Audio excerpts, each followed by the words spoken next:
Welcome to the 236th episode of the Reading and Writing Podcast.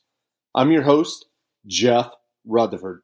Stay tuned for my interview with novelist Karan Bajaj, author of The Yoga of Max's Discontent. Stay tuned for the interview.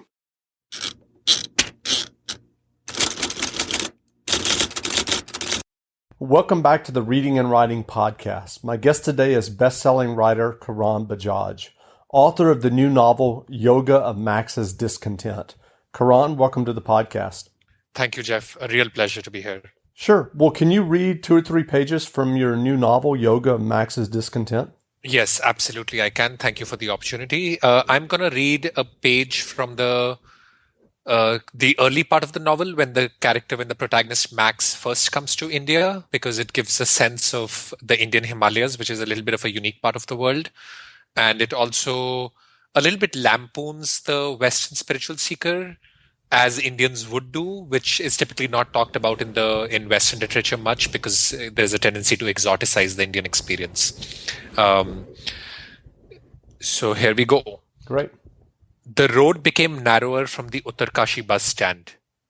They crossed a low-lying cement bridge just inches above the river. The riverbank was lined with debris, bricks, concrete, truck tires, engine parts, and tree branches. A cloud burst here 5 months ago, said the man. 7 days of non-stop rain. People, houses, trucks, all taken by the river. Some people haven't even been found yet.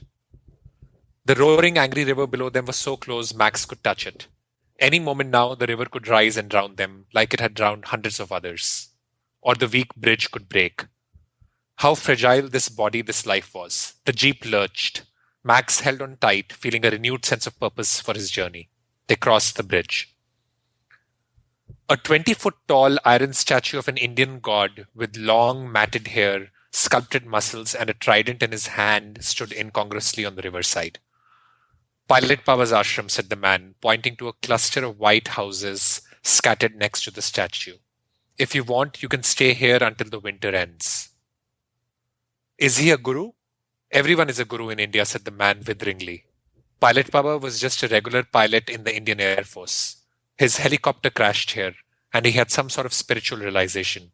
Perhaps that there is more money to be made in this racket than in flying planes. So he became a guru. Max laughed. How did he find his disciples? No shortage of foreigners touring exotic India, he said. Pilot Baba teaches that man loses his ego during orgasm, so there is plenty of sex here. Westerners love it. Spiritual McDonald's.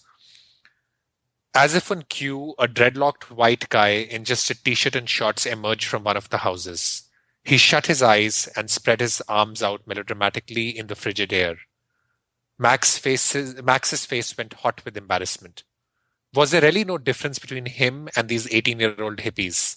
He strengthened his resolve to keep pushing forward until he found a real guru. Do you want to get off here, said the man, slowing down his jeep. I'll pass, said Max. There is a man further up in Bhojbasa I want to visit. The roads are closed beyond Bhatwari. I'll take my chances, said Max. I can stop here if you want. That's great. Yeah. Thank you. No worries. Well, if someone listening hasn't heard about Yoga of Max's Discontent yet, how would you describe your novel? I would describe the novel as both a very page-turning adventure through hidden India and a journey of personal transformation. And I think both aspects are extraordinarily important to me, because I set out to write a spiritual / self-transformation novel that had no message at all and no presence of the author at all, and could just be read like a thriller. So the journey through hidden India's secret ashrams and hidden mountain, the hidden Himalayas and surreal night markets, those are very integral parts of the character's transformation. Sure. Well, you've had other best-selling novels published, The Seeker, Keep Off the Grass, and Johnny Gone Down. And I know after your second novel, you were stuck as a writer until you discovered the link between meditation and silence and creativity. Can you talk about what you discovered? Yeah, thank you, Jeff. It's a good question. I think what was happening, though, was actually even bigger than being creatively stuck. In the Indian tradition, we have this idea that man's journey is a little bit like an eagle flapping its wings high, then bringing it down. So kind of like your purpose of life is to first experience and grow through the experiences in the world. So like keep pushing your wings higher and higher. And then you have to kind of bring the wings down gracefully and go within. I think what was happening with me in my life was that I had experienced a lot in the world, and my writing, at least the first couple of novels, were very much about people figuring their place out in the world. And what was starting to happen with me was a more seismic change in which I was going. I guess I was feeling that the world of experiences was incomplete and I was trying to go within a little bit. And I think there was this tension between who I was becoming and what I was writing about. I was still writing about experiences in the world, while I think what was happening to me was becoming more and more internal. And I think the act of like meditating and silence just helped me once again to truly kind of center my life again, and like I guess gave the spark to this novel. Yeah. Sure. And what was that process like for you? I mean, didn't you go to on your own kind of quest in terms of meditation and retreat?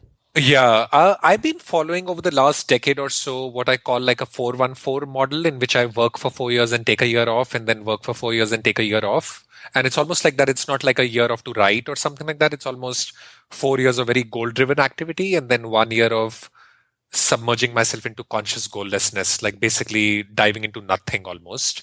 And I've done this over 3 cycles now. So over the last decade, I've done it 3 times. And my first 2 sabbaticals were very in the world. Like I was traveling and living in like South America and Bhutan and Mongolia. So they were very in the world. This sabbatical was kind of like timed very well with where my life was going. And this sabbatical was truly like internal quest, if you will. So out of the 1 year, my wife and I spent 5-6 months in an ashram up in the Himalayas, and we were in like pretty intense silent meditation for 30 to 40 days out of that period. And then the rest of the time we were learning to become yoga teachers, and in a very kind of a very tight, disciplined way, deepening our practice of yoga and meditation in a very, very remote place up in the mountains where we had like almost no connection with the world for a good 5-6 months. And then the other 5-6 months was really like part of the journey was traveling from Europe to India by road without plans at all. So really arriving in Scotland, which was the cheapest flight from New York, and having no clue at all of what the next day would be, and just kind of drifting along, arriving to India. And then on the return back, I stopped in Portugal and just wrote in a burst. So it's almost like for the first 9 months of this sabbatical, I didn't write a single word. And then I wrote the whole novel in a 3-month burst in Portugal. Wow. Yeah. And so how would you describe, if you can, a 30 to 40 day silent retreat for someone who's listening? So it's a very good question, in the sense that it's very tough, but part of the tradition that I have done this in is Vipassana, which is like a silent meditation retreat in which you pay for nothing at all, right? So you don't pay for food, lodging, the instruction. It's almost like for 30 days, somebody's taking care of all your needs and teaching you meditation. So the reason I'm mentioning that is because what happens with that kind of a system is that you truly become a monk when you enter the retreat, and you are coming with a begging bowl. You have paid for nothing. You have no right to demand anything. So I think that softens you a lot right at the starting point, right? Because if you came and paid for some very luxury spa retreat and you paid like $3,000, you would have a lot of expectations on what you want, what is good, are you enjoying it, are you not enjoying it. When you are just being cared for and given 2 meals a day by people and given a good, decent enough place to stay, you're just like, I have to, like, there's no complaining. I have to fully surrender to this experience. So I think almost that's the starting point, is that the infrastructure, the way it's set up, allows you to be a little bit more of a monk than a demanding kind of New Yorker almost. So I think that's kind of part one. But then once you do it, it's very tough. Like irrespective of that mindset, you are very, you just struggle a lot because it's very rigorous. It's not like you can just sit in your room and think. They wake you up at 4 o'clock with a gong, and you have to like get out of the room in pretty cold environment and like go to a meditation hall, and you have to stay still with your back erect for 2 hours, and you have to keep doing that for almost in that we sleep for 6 hours, and out of the remaining 18 hours we are really meditating on the clock for 14 hours. So it's very intense for both the physical part, like just sitting, and then obviously the emotional turmoil that is like, you're just confronting your thoughts, and I guess what a battlefield your mind is.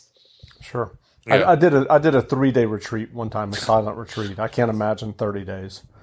Yeah, 30 days is, yeah. By the time you come out, you're very kind of like shaken up in some form or the Yeah, other. I think Yeah. rigorous would be the word. That is Yeah, a good yeah. word. So, if someone listening is a writer and they're struggling with either their own life issues or their own writing and creative issues, how would you recommend that they kind of explore using meditation to help them with their own kind of creative struggles or life struggles that they're dealing with? Couple of thoughts. The first thought is that the true benefit of meditation beyond these 30-day retreats or one day, like those deep dives of silence, are what I've seen in my own life is that my action reaction cycle has delayed a little. So what that means is that if there is any irritation with the world, frustration with my writing, I guess there is a part of me that doesn't immediately react by being frustrated or irritated or angry or upset or even happy. A part of me is just spontaneously noting that emotion is arising in me in which I'm getting angry. And just the act of noting dissipates the force of that reaction. Why that is so incredibly important is because it gives you a tremendous amount of like psychic energy back. Because if you think of our life, it's a constant action reaction cycle. Like we get, like we're always constantly, like even this act of like feeling that you are frustrated and that you are stuck and you are blocked, that's a action reaction constant loop in which it's very hard to find that space of silence in which you are just observing that emotion arise. And I think that kind of, so that I think is the biggest part of meditation, that it allows you, gives you a lot more psychic energy back because you are delaying your reaction to every stimuli. Gotcha. Yeah. Beyond developing a meditation practice, what advice would you have for aspiring writers who might be listening and are interested in writing their own novels or short stories based on your experience of writing 4 novels now? What kind of advice general advice about writing would you give them? My general advice is that my writing is always constructed on 2 pillars, entertainment and meaning. So if I can crack those 2 pillars well, I know that I'll write a great novel, right? So, or at least in my world, I'll write the best novel I can. So entertainment, if I deconstruct this thought, for me, both of the ideas of entertainment and meaning are linked to living a very, very big, interesting life. So if you're living a life in which you are constantly almost following the construct of a story and you're a hero on a quest who's moving from the ordinary world to the extraordinary world almost constantly. Anytime you go to the extraordinary world and that also becomes ordinary, then you move to the next extraordinary world. And that means travel, uncomfortable situations, kind of constantly being a person on a quest. I think that leads to both greater meaning and greater entertainment in your novels. So I think that's my simple construct, because what I've seen is that when people stop living that extraordinary life and stop going from the known world to the unknown world in the hero's quest kind of a model, even if they write a great first novel, their second, third, and fourth novel starts ending up looking very stale because it's the same question of meaning that they are attacking in different kind of like story envelopes. But if you're a person who's kind of constantly living this life of quest and bigness, your meaning and the question that you asking keeps going deeper and deeper. So with every novel, you are attacking a different almost and a deeper question. And then obviously the entertainment comes through living a big life. So I think that's my simple advice, is to live a big, interesting life. Great. Are there books and authors that inspire your own writing? Yeah, and I'll give you a surprising answer of perhaps the most inspiring novel for me has been Forrest Gump, the book, not the movie. And it's typically not mentioned as any great literature, but for me, that I guess, I don't know, I was like a kid living in India in a very small town, and I remember running into that novel because my aunt had dropped it in my house when she was visiting from the United States, and I just read the book, and it just gave a lot of wings to my imagination. It almost changed my life in a very significant way. I remember that particular moment that I'd read the book and started dreaming of a big life. And I don't know, I think that for me is the power of writing, in which it's a very entertaining novel and yet has a very profound meaning to it about not believing in your limitations at all. Right? I almost feel like books like that, which are page turners and can be very simple to read and yet have a very profound sense of meaning in it are very important in my life, are my biggest inspiration. So Forrest Gump is like obviously a classic one that comes to my mind, but in the recent time, I've really enjoyed The White Tiger because again, it kind of like makes a statement about India, but in a very page-turning way. And it's very hard to find that balance now. Sure, Yeah. sure. And how did you originally get interested in writing? Was it through reading that book, or what was kind of your writing journey like when you started writing fiction? And this one is a funny one because for the first 28 years of my life, I don't think I wrote a single non-technical word because I'm an engineer, an MBA, worked with Procter and Gamble in a corporate setting. So I've always been in a very corporate setting, if you will. And then I took a year off to travel, which was my first sabbatical. That's why this 414 rule is kind of like become very important to me. And I didn't intend to write at all. I just took a year off and lived in Bhutan and Mongolia, places like that I really wanted to live in.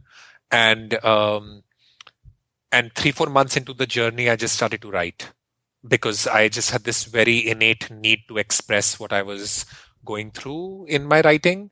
And then the novel ended up, and at age 29, I was a published novelist, which became a number one bestseller in India because it was very fresh for India at that time. Nobody was writing about stuff like what contemporary youth were going through. So at a broader point, I feel like this dive into nothing for me is so important because I didn't even know that I could be a writer. And I started writing. So now when I go for my 1-year sabbaticals, I don't go with this idea that I'm going to write a novel. I almost go with this idea that I'm going to do nothing. And then in the last sabbatical, I really did yoga and meditation, honestly, and just wrote for 3 months. And that ended up becoming this novel that Random House releases soon. But so I would say, I think my writing process has just been or my discovery of writing was through a complete period of silence, of absence of any goals at all. Yeah. Gotcha. So where can people find you online to learn more about your approach to meditation and creativity in writing? On karanbajaj.com, which is my website. It has a ton of content around how to meditate, how to begin your meditation practice, and then also how to write your novels. And I think the good thing is that since I keep my corporate job, I try to share things very selflessly. I think there's no agenda for me. I'm not trying to sell any, material through it. So I think it's pretty pure material in terms of my own experimentation and journey. So, yeah. Great. And I'll have a link to that website in the show notes as well. Well, again, we've been speaking with Karan Bajaj, author of the new novel, Yoga, A Max's Discontent. The book is in bookstores now, so go buy a copy. And Karan, thanks for doing this interview. Thank you very much, Jeff. This was a pleasure.